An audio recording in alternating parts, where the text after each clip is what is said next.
रक्षा बंधन आई गेलो बहिनी सजाई देना हाथ। रक्षा बंधन आई गेलो बहिनी सजाई देना हाथ। ऐसन बांधिए राखी बहिनी रहियो दोनों भाई साथ। हमारा रहते बहिनी तोरा कवन लगाई देतौ हाथ।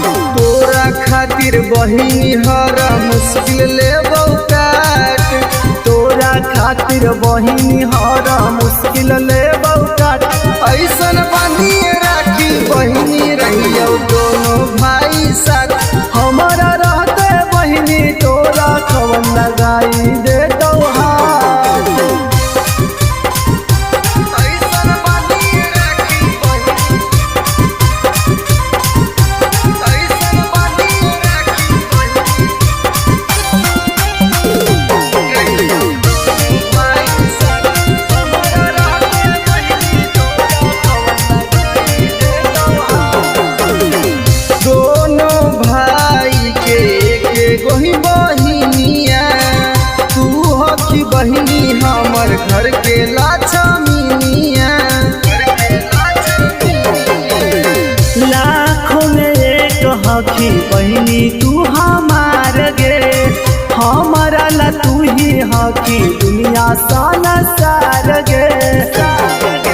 तोरे ऊपर रहत बहिनी जीवन भर है। टूटे नहीं देबो बहिनी जीवन भर साथ। ऐसन बांधिए राखी बहिनी रहियो दोनों भाई साथ। हमारा रहते बहिनी तोरा कवन लगाई देतौ हाथ। ऐसन बांधिए राखी बहिनी, ऐसन बांधिए राखी बहिनी रहियो दोनों भाई साथ। हमारा रहते बहिनी तोरा कवन लगाई देतौ हाथ। माई बाप के प्यारी हकी भैया के जान गे। तोरे खातिर बहिनी अपन दे देबो परान गे। दूर होवे देवो नाही राम जैसन भाई के।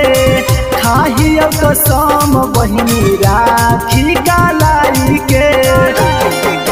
रवि टाइगर भैया बहिनी रहतो हरदम पास।